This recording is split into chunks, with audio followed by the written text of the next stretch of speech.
urusan menyesali dosa ini, pada pertemuan yang lalu kita sebutkan banyak orang yang tidak mengerti apa itu menyesal.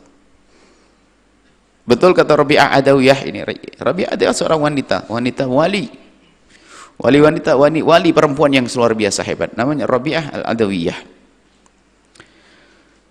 Beliau mengamati perilaku manusia itu yang mungkin terlihat banyak istighfar, akan tapi beliau katakan banyak istighfar kita ini yang istighfar yang perlu diistighfari lagi.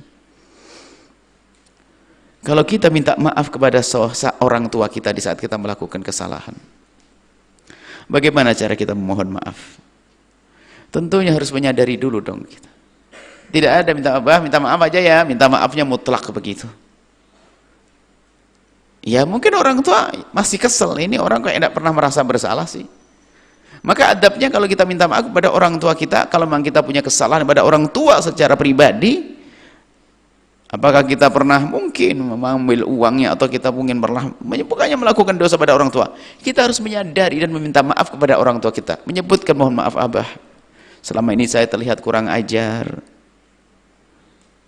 saya bikin kesel, kemarin saya ngangkat suara, kemarin ini mohon maaf abah saya nyesel dan sebagainya. Baru diterima ini tobatnya, orang tua akan bangga biarpun anak itu salah kemarin. Coba, karena orang tua memandang dengan kasih sayang dan anak ini ada insyaf. Dan di saat dia meminta maaf pun dia menghadap kepada orang tua dengan khusyuk, dengan tawadhu. Lihat, terlihat duduk dia menundukkan kepalanya, matanya pun adalah menghadap ke bawah, tidak berani mengangkat. Kemudian dia dengan bahasa yang terlihat sedih, penyesalan. Orang tua memberikan maaf ini dengan manusia saya adab ini penting. Bagaimana kita dengan Allah? Istighfar hati kita kemana-mana, kita lihatnya menghadap Allah, astagfirullahaladzim, tapi masih lihat yang haram, ini kan kurang ajar. Bagaimana akan diampuni oleh Allah? Bagaimana akan diampuni oleh Allah? Kita dengan makhluk saja harus ada adab, makhluk dengan makhluk, seorang anak dengan bapak, makhluk dengan makhluk. Biarpun memang pangkat orang tua di atas anak, tapi makhluk dengan makhluk, bagaimana kita dengan Allah Jalla Jalaluh?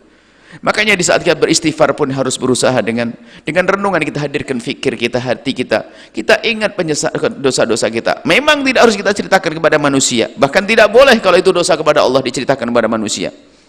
Pribadi antara kita dengan Allah, apa yang kita lakukan, ayo hadirkan.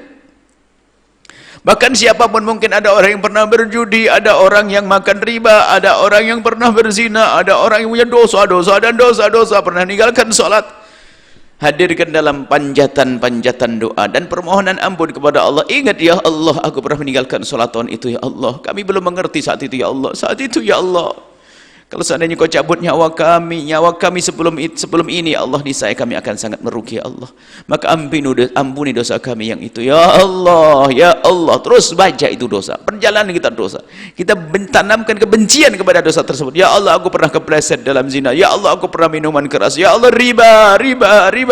Bahkan mungkin dia masih dalam kubang riba, ya Allah, saat ini aku masih berada dalam riba, tapi aku ingin mengentaskan, ya Allah, riba itu, ingat neraka, langsung bayangkan neraka. Oh, dengan Allah khusyuk dan penuh ketawaduan, didahului dengan amalan, sholat dulu, zikir dulu, dan yang lainnya baru memohon kepada Allah. Bahkan tidak cukup sampai di situ, dia dibarengi dengan sedekah, ya Allah, aku bersedekah ini, aku mohon ampun. Setelah itu serius dengan bermacam-macam cara akan diampuni oleh Allah Subhanahu wa ta'ala. Kalau orang semacam ini, apa hasilnya? Hasilnya adalah at-taibu minadz dzambi kaman la dzambalah. Orang bertobat dari dosa seperti orang yang tidak pernah punya dosa.